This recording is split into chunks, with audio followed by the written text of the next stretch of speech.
तस्वुर कीजिए एक ऐसी तस्वीर का। एक जहाज समुद्री तूफान के बीच फंसा है।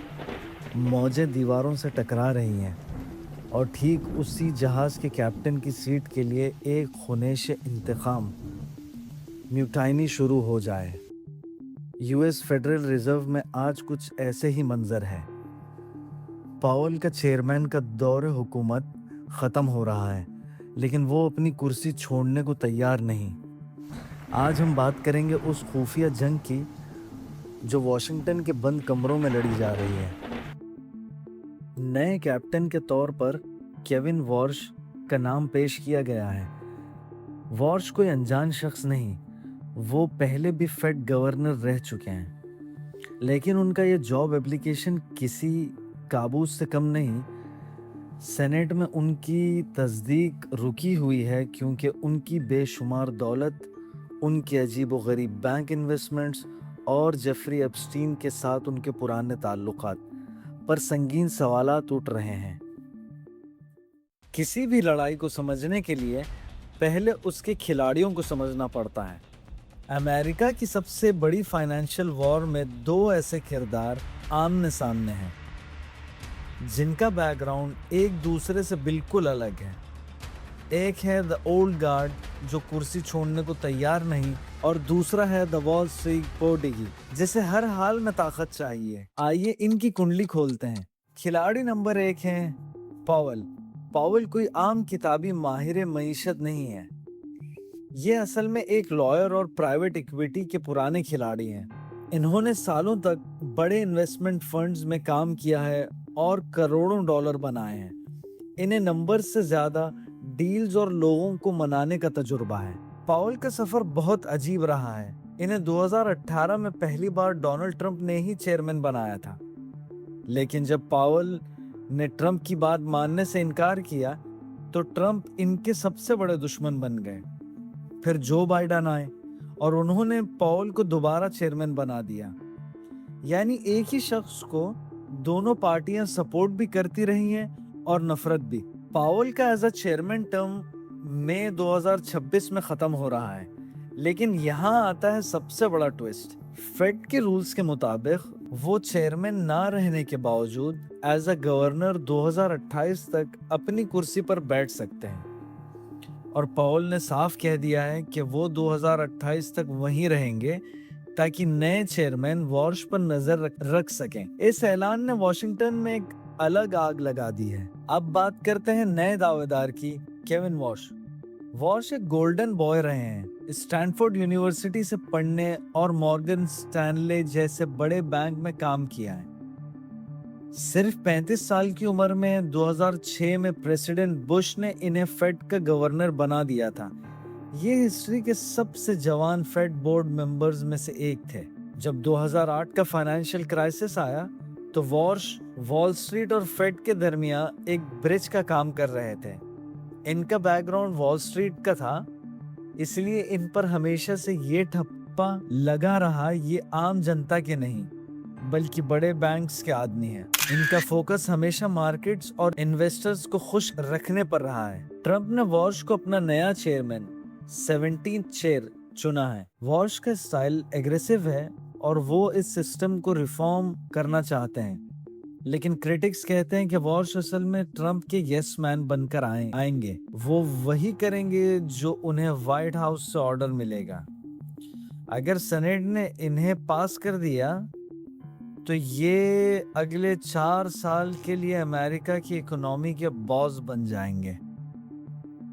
अब जरा इस सिचुएशन को इमेजिन कीजिए, एक ही बिल्डिंग में, एक ही ऐसी टेबल पर जहां अमेरिका के सबसे बड़े फैसले होते हैं, वहां आने वाले वक्त में केविन वॉर्श भी बैठेगा और ठीक उसके सामने पावेल एज अ गवर्नर बैठे होंगे। ये बिल्कुल वैसा ही है जैसे एक कंपनी के नए सीईओ के ठीक सामने पुराना सीईओ डेस्क लगाकर बैठ जाए और उसकी हर हरकत पर नजर रखे। क्या ये दोनों मिलकर काम कर पाएंगे या इनकी आपसी लड़ाई यूएस डॉलर को डुबा देगी? इन सब चीजों का हम पर क्या इम्पैक्ट होगा, आइए समझते हैं। अब सबसे बड़ा सवाल वॉशिंगटन में चल रहे इस गेम ऑफ थ्रोन्स का आपकी और मेरी जॉब पर क्या असर होगा? अगर ट्रम्प और वॉर्श के प्रेशर में आकर फेड अपना आजाद वजूद खो देता है, तो डॉलर पर से दुनिया का भरोसा उड़ जाएगा। जैसे ही यूएस डॉलर अनस्टेबल होगा, हमारी लोकल करेंसीज और बुरी तरह गिरेंगी, सोना और महंगा हो जाएगा और तेल की कीमतें आसमान को छू लेंगी। यानी अमेरिका के इस फेड इम्यूनिटी की कीमत आखिर में आम आदमी को अपनी महंगी ग्रोसरी और पेट्रोल से चुकानी पड़ेगी। अब आते हैं पावल पर।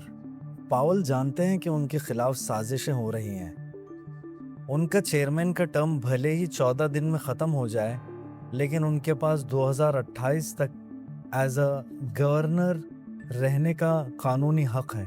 और यहाँ पर पावल एक ढाल का काम कर रहे हैं, सिर्फ अपने लिए नहीं बल्कि अपने साथी लीसा कुक के लिए भी, जिन पर सियासतें दबाव डाल रहे हैं कि ताकि वो रास्ता साफ करें।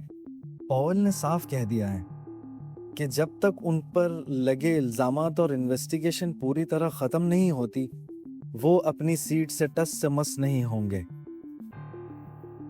The math of the chairman. लोग समझते हैं कि चेयरमैन ही सब कुछ होता है, मगर हकीकत में फेड का चेयरमैन सिर्फ फर्स्ट अमंगस्ट इक्वल्स होता है। इंटरेस्ट रेट कम करने या बढ़ाने का फैसला 12 वोटिंग मेंबर्स मिल के करते हैं। अगर केविन वॉर्श चेयरमैन बन भी गए तो वो अकेले कुछ नहीं कर पाएंगे अगर बाकी 11 लोग उनके खिलाफ हो जाएं। पावल के पास बरसों का तजुर्बा और स्टाफ की वफादारी है। वो सीट पर ना रहकर भी शैडो किंग बने रह सकते हैं। ये सियासती म्यूटिनाएं उस वक्त हो रही है जब दुनिया की माइशत खतरे में है। ईरान वॉर, तेल की कीमतें आसमान छू रही हैं, जिससे हर चीज़ महंगी हो रही है। टैरिफ्स, नए टैक्सेस और टैरिफ्स ने सप्लाई चेन को धर्म बरम कर दिया है। द डेटा लाई, गवर्नमेंट कह रही है कि नौकरियां बढ़ रही हैं, मगर लोग कह रहे हैं कि गुजारा मुश्किल है। एआई ले ऑफ्स, केविन वॉर्श कहते हैं कि एआई फ़ायदा देगा, मगर आजकल एआई सिर्फ लोगों की नौकरियां छीन रहा है ताकि बड़े कॉरपोरेट्स को मुनाफा बना रहे। आर्टिफिशियल इंटेलिजेंस और आपकी नौकरी। आपको लगता है ये सिर्फ पॉलिटिशियंस की लड़ाई है? नहीं, इस हियरिंग में एआई यानी आर्टिफिशियल इंटेलिजेंस का जिक्र बार बार आया है।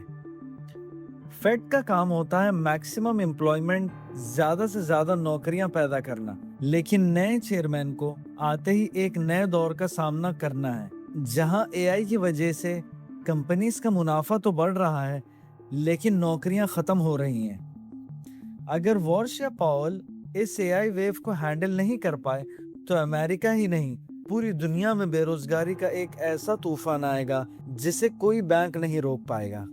द क्रिप्टो कॉन्स्पिरेसी, ट्रंप का मास्टर प्लान। दोस्तों, इस पावर स्ट्रगल में एक और खुफिया एंगल है, क्रिप्टो। सेनेटर एलिजाबेथ वॉर्न ने भरे सेनेट में इल्जाम लगाया कि ट्रंप फेड पर इसलिए कब्जा करना चाहते हैं ताकि वो अपनी फैमिली की क्रिप्टो कंपनी को स्पेशल फेड अकाउंट्स दिला सकें। सोचिए, अगर दुनिया का सबसे बड़ा सेंट्रल बैंक क्रिप्टो को डायरेक्टली सपोर्ट करने लग जाए अपने दोस्तों के लिए, तो फाइनेंशियल मार्केट में कितना बड़ा भौचाल आएगा। क्या वॉर्श की नॉमिनेशन असल में वॉल स्ट्रीट और क्रिप्टो माफिया को खुश करने के लिए है? The death of the dollar. सबसे बड़ा खौफ है द बॉन्ड मार्केट पैनिक। अगर दुनिया को लगा कि फेड अब इंडिपेंडेंट नहीं रहा और पॉलिटिशियंस के इशारे पे नाच रहा है, तो लोग डॉलर से भरोसा उठा लेंगे। इसका नतीजा ये होगा कि इन्वेस्टर्स यूएस डेब्ट्स खरीदना बंद कर देंगे, जिससे इंटरेस्ट रेट्स उल्टा बढ़ जाएंगे। सोचिए, फेड रेट्स गिराने की कोशिश करे और आपका होम लोन उल्टा महंगा हो जाए। यही वो फाइनेंशियल सुसाइड है जिसे पावल बचाने की कोशिश कर रहे हैं।